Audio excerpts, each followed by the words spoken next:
If it was unseasonably warm in Boston, it was actually hot in New York. In their rooms at the Great Tower Hotel overlooking Central Park, the penguins were feeling the heat badly. Mr. Popper took them up to the roof garden to catch whatever cool breeze might be blowing. The penguins were all charmed by the sparkling lights and the confusion of the city below. The younger birds began crowding over to the edge of the roof and looking down at the great canyons beneath them. It made Mr. Popper very nervous to see them shoving each other, as if at any moment they might succeed in pushing one over.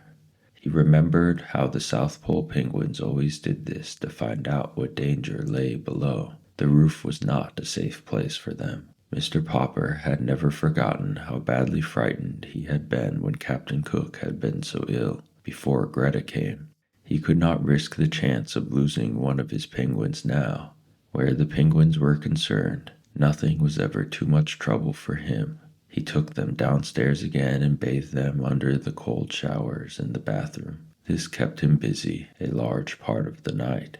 With all this lack of sleep, he was quite drowsy the next morning when he had to call the taxis to get to the theater. Besides, Mr. Popper had always been a little absent-minded. That is how he made his great mistake when he said to the first taxi driver, "Regal Theater." "Yes, sir," said the driver, threading his way in and out the traffic of Broadway, which greatly interested both the children and the penguins. They had almost reached the theater when the driver suddenly turned. "Say," he said, "you don't mean to say those penguins are going to be on the same bill with the Swenson seals, do you?" "Well, I don't know what else is on the bill," said Mr. Popper, paying him. "Anyway, here's the Regal." And they piled out and filed in the stage entrance. In the wings stood a large, burly, red-faced man. "So these are the Popper performing penguins, huh?" he said.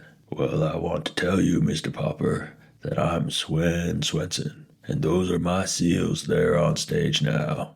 And if your birds try any funny business, it'll be too bad for them.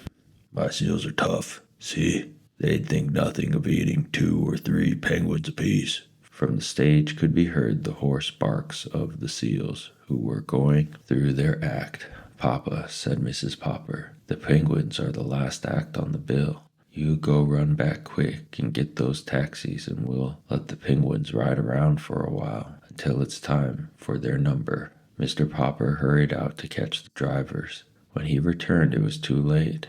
The Popper performing penguins had already discovered the Swenson seals. "Papa, I can't look," cried the children.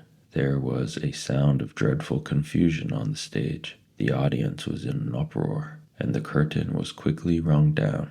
When the Poppers rushed onto the stage, both penguins and seals had found the stairway leading to the Swensons' dressing room and were on their way downstairs. "I can't bear to think what's happening up there," said Mr. Popper with a shudder. Mr. Swenson only laughed. "I hope your birds were insured, Popper," he said. "How much were they worth?" "Well, let's go up and look." "You go up, Papa," said Mrs. Popper. "Bill, you run out of the theater and call the police to come and try to save some of our penguins. I'll go get the fire department," said Janey. When the firemen with a great clanging came and set up their ladder so they could get through the window of Mr. Swenson's dressing room, they were a little vexed to find that there was no fire at all. However, when they found 6 black mustached seals sitting barking in the middle of the room, with 12 penguins parading gaily around them in a square, they felt better. Then the policemen came in their patrol and climbed up the ladder which the firemen had left against the building.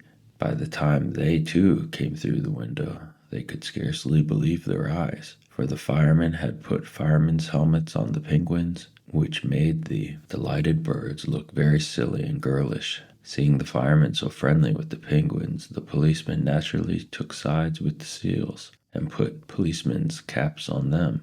The seals looked very fierce with their long black mustaches and black faces underneath. The penguins under their firemen's helmets were parading in front of the policemen, while the seals in their policemen's caps were barking at the firemen.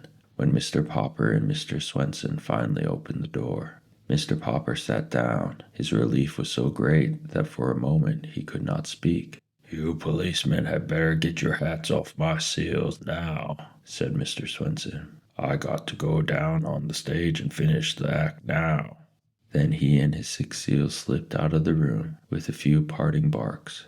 "Well, goodbye, ducks," said the firemen, regretfully removing their helmets from the penguins and putting them on their own heads. Then they disappeared down the ladder. The penguins, of course, wanted to follow, but Mr. Popper held them back. Just then the door flew open. The theater manager burst into the room. "Hold that man," he shouted to the policeman, pointing at Mr. Popper. "I have a warrant for his arrest." "Who, me?" said Mr. Popper in a daze. "What have I done?" "You've broken into my theater and thrown the place into a panic. That's what you've done. You're a disturber of the peace." "But I'm Mr. Popper, and these are my performing penguins, famous from coast to coast." "I don't care who you are. You haven't any business in my theater." "But Mr. Greenbaum is going to pay us $5,000 for a week at the Regal." "Mr. Greenbaum's theater is the Royal, not the Regal. You've come to the wrong theater. Anyway, out you go. You and your performing penguin. The patrol is waiting outside."